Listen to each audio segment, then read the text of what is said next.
You know, one of the things I'm learning in life is you can't trust your private, personal feelings. You know, Richard Dawkins said, don't trust your private, personal feelings. I trust my private, personal feelings because if it wasn't for that, my life would be nothing. See, in the past, I didn't trust it. I used to be very academic, very intellectual, and I'm not an intellectual person, believe it or not. I'm somebody who's more of a feeling person. I'm the complete opposite of intellectual. I'm somebody who trusts my feelings. I do things and I trust what I feel. You know, in some ways I get to talk about being rational and everything, but maybe it's a kind of, I don't know, strange paradox or something in some way, that the most rational thing I do, the most rational things that I do, are things that aren't rational. I just do what I feel like doing. I do things that don't really make sense at the moment. It's just a feeling. It's a feeling. I feel like doing something. I feel like, you know, I'll be like on a train and I'll just get off at this stop and just do something, you know, walk around, take pictures or do something. I'll do something. It's not rational. You know, when I went to Japan, that was not really rational. It was, I mean, I don't know if people can understand how irrational that was. It wasn't rational. I do a lot of things that aren't rational. But making my videos, having this channel and getting this theme going, it's not rational.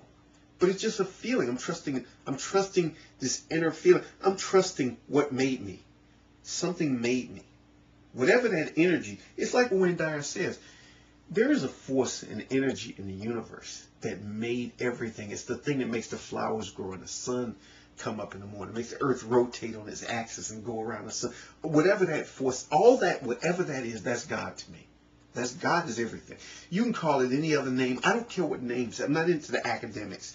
And I'm not that smart or refined to know what to call what it is. You know, maybe some intellectual person could logically classify me as an atheist. I don't know, and I don't care. I say I believe in God. That's how I feel. That's how I see it. You know, that's how I'm looking at it. That's what I call. Don't chisel on my tombstone, Philip was an atheist, because that's not what I am. You know, I'm not against other people for believing or not believing. You know, I don't feel the need to convert anybody. I don't have to get other people to share with me what I think or how I see it or share my worldview, because I know automatically there are people who automatically see things the way I do, and I'll find those people, and the people who are the people who should be friends with me will be my friends, and they'll come from diverse backgrounds, which, you know, are the type of friends I do have. I have friends from every background, from every religion, from every point of view. You know, I have friends like that, and that's the way it is with me. You know, you find people who just click with you, and you don't have to convert anybody. See, I think that one of the things, I think the most arrogant thing you can do is run around thinking you have to convert people. You know, you have to get people to see things your way.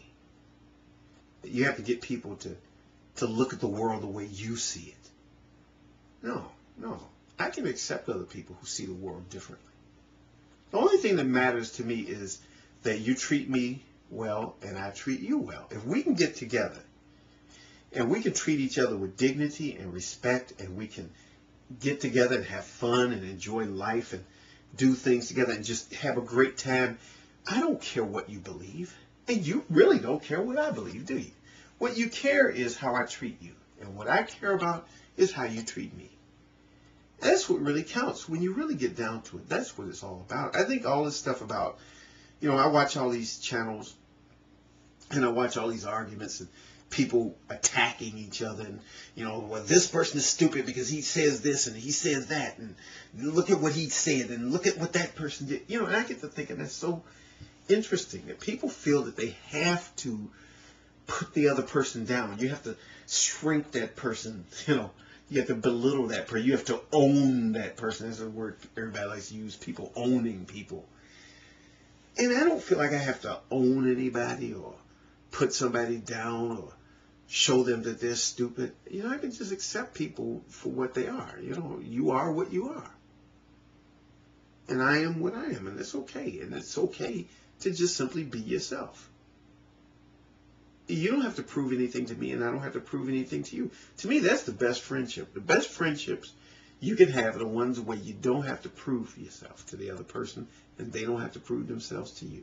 They can just relax, enjoy your company, and you can enjoy their company. You get people together who can just get together and have a good time without running around trying to prove things to each other or convert the other person. Wouldn't you just like to be relax and just enjoy the time together instead of running around trying to convert each other? You get to thinking, if you watch enough of these videos, you think that's what we have to do. We have to convert everybody. And we have to get everybody in the world to think exactly the same. Can you imagine what a boring world that would be if everybody thought exactly the same and believed exactly the same things? That would be kind of boring and even silly.